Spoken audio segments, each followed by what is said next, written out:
Hello. In this video, I want to talk to you about thinking. What is thinking? I was thinking originally I might call the video right thinking, in the sense of, I suppose, I'm sure some of you are familiar with the Buddhist Eightfold Path, in which the first of the eight practices is called right view. I think depends on the translation you get. I think it's usually called right view. I remember when I took it up, was interested in it many years ago. It used to be called right thinking. But of course, this comes to the nub, I suppose, of what I'm doing here, what I'm going to try and do here for you, is to try to sort of clarify really what thinking really is. I mean, we all think we know what thinking is. There's, thinking really is the top, the cream of our abilities, really, isn't it? We are in very, if you really go into my website and really try to get into what I'm trying to do here, excuse me, you will see that I take the human being really as essentially a threefold being. We are beings of body. Nobody nowadays disputes that, I think. But we also have a soul and a spirit. We are body, soul, and spirit. A lot of people have a difficulty with soul, so your word mind and so on is used. But if you think about it enough, you will see that we are beings of body, soul, and spirit, but we can relate these three aspects of our being to thinking in the first place, feeling in the second place, and willing in the third place. So that thinking is our most obvious. In many ways, thinking really makes us what we are, as distinct from animals and so on. Thinking really is the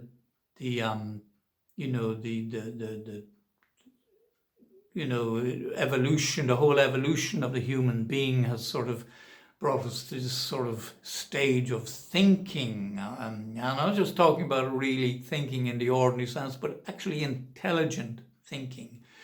You could say real thinking. There are different kinds of thinking. There are sort of dreamy kind of thinking. There is very rational thinking and so on. But thinking, basically, we all know what it is.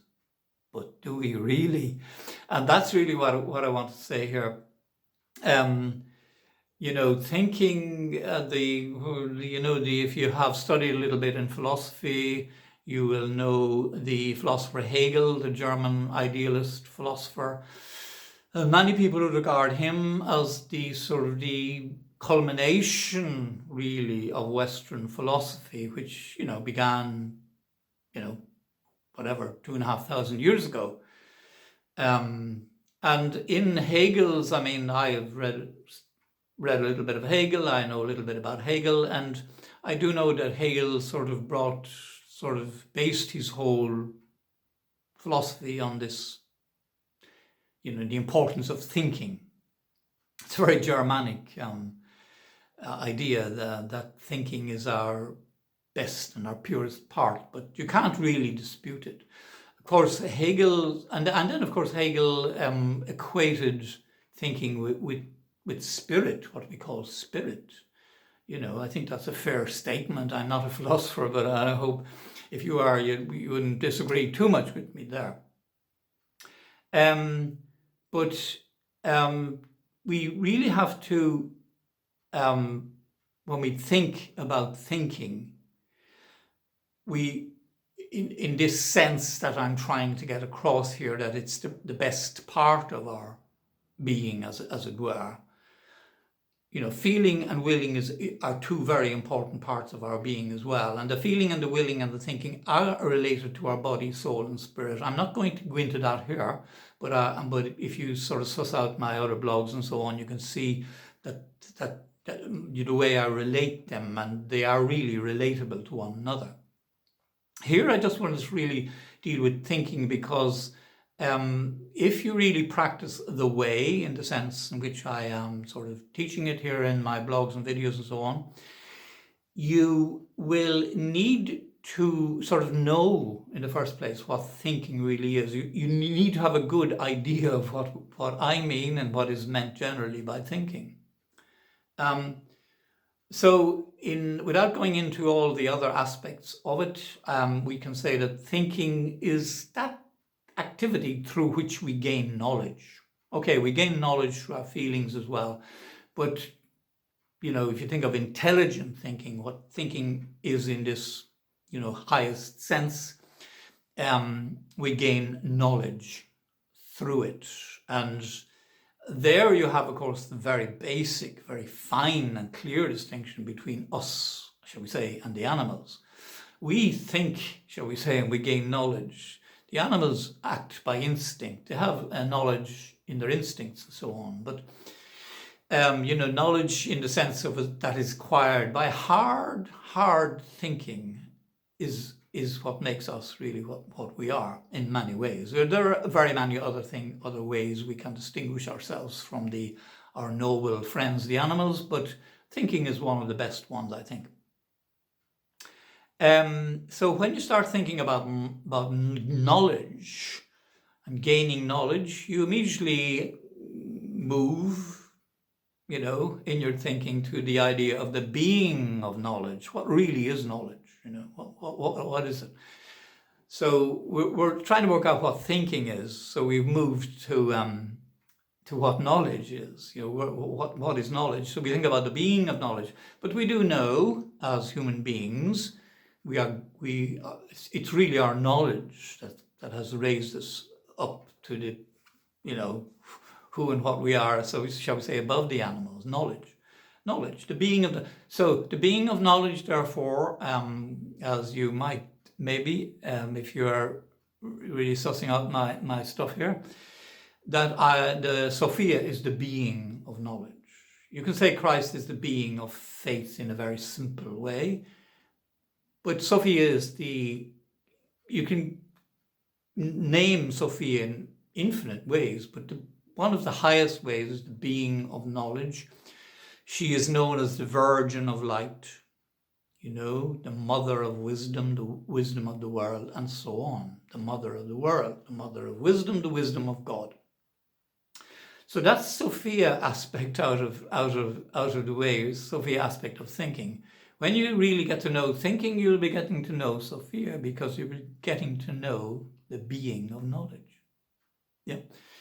Now, knowledge, of course, was something that the Greek philosophers were most intent on, really.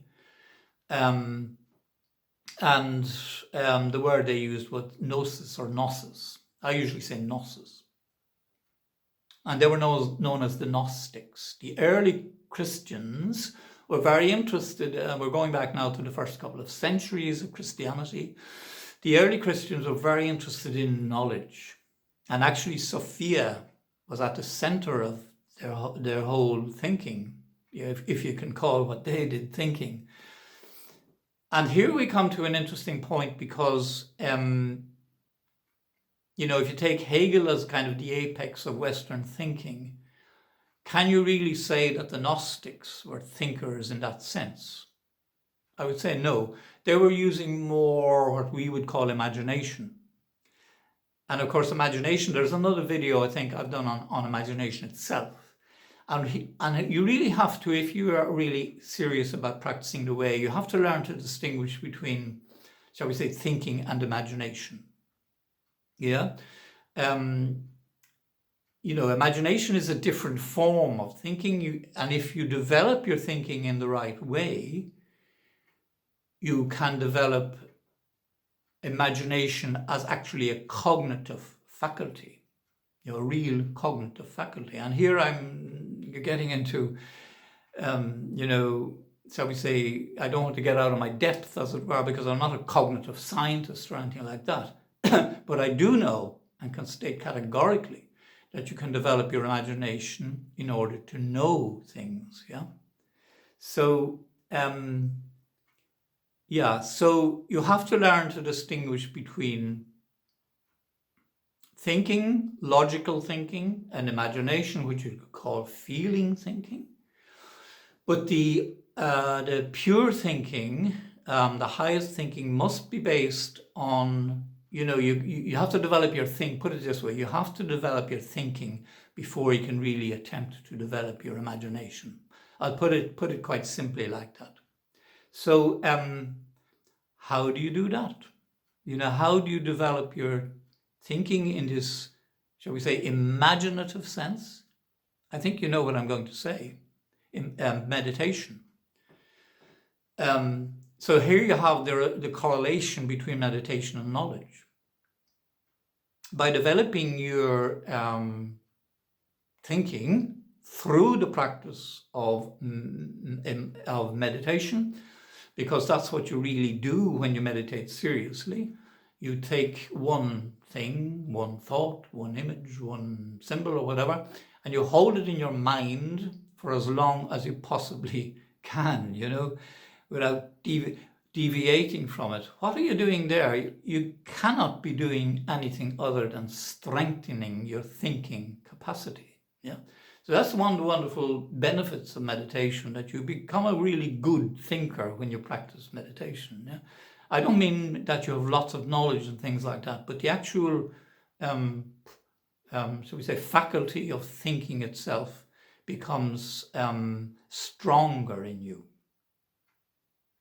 And you can say also that you now, when you really practice, do your practice properly and practice your meditation and so on, it can take longer or shorter periods depending on who you are and what you've done in your life. But you do eventually come to a clear understanding of what is kind of an enigma in modern cognitive sciences. This thing we call consciousness. Yeah. You come to when you practice meditation properly and diligently and become a good practitioner, you will not question consciousness. It's a real thing. It's a very exciting, wonderful thing. You will know what consciousness is because in meditation you develop your thinking to the point where you become sort of an empty vessel. You sort of transcend what you are. You sort of transcend thinking itself. And of course, here we're coming down again to this idea or reality of imagination. You come to know that thinking and imagination are very close bedfellows, and that they are both connected with what they are. They are what we call consciousness. So in meditation, therefore, you are developing your consciousness. You raise it. Yeah, you raise it or certainly change it in certain ways.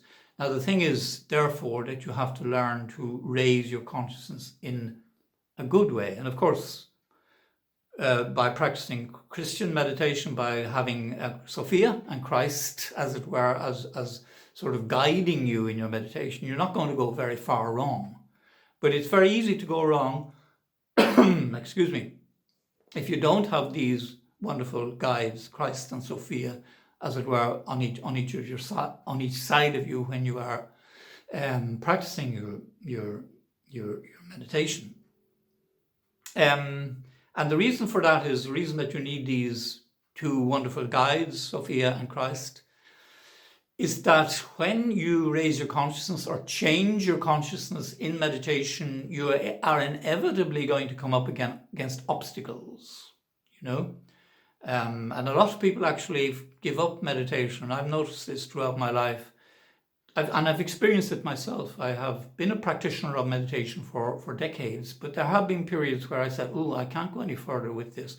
And I give it up for a while, or a few weeks or a month or something, or I think it might have been longer than that in some stage. But anyway, the reason being that everybody comes up against obstacles. Now, if you do your meditation right, And if you, develop this sort of inner soul strength, this inner mind strength, this inner strength of what I'm now talking about here in your thinking, because that is that is fundamentally what you're doing when you practice meditation, well, then you will be able to overcome these obstacles. You'll become strong in your thinking. You'll become healthy in your thinking. Healthy in your thinking. You will acquire a healthy spirit, to speak in Hegelian terms. You will acquire a healthy spirit in your thinking. So what is this spirit in your thinking? What is this strength? What is this health in your thinking? You can say this is the Holy Spirit, because if you practice your faith, whatever faith you have, and then if you practice your meditation properly, you can, certainly in the Christian sense, you can say that the Holy Spirit is guiding you or protecting you and giving you health and strength in your whole soul being. So you can see why I emphasize when I talk about the practice of the way that meditation is very important. It has to, if you're really conscientious and the dedicated practitioner of the way in which I am speaking about it always, you will need to practice meditation.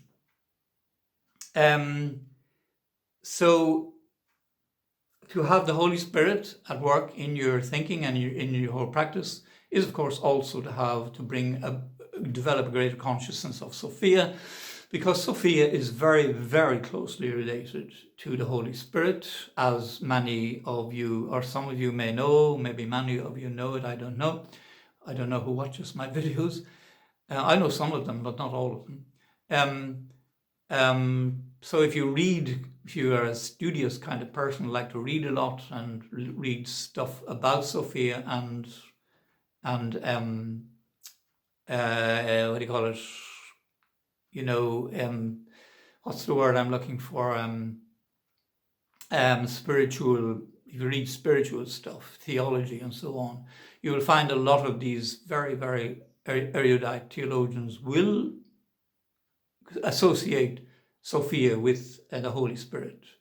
Some of them may argue as to whether or not she is the Holy Spirit, but that is not really, needn't be a problem for you as a dedicated practitioner of the way, So, but anyway, in your whole practice, it is good, very good to have people to guide you. Of course, if you are serious about your practice, you will have Sophia, and Christ by your side always. But it's good to have other people like yours truly, perhaps.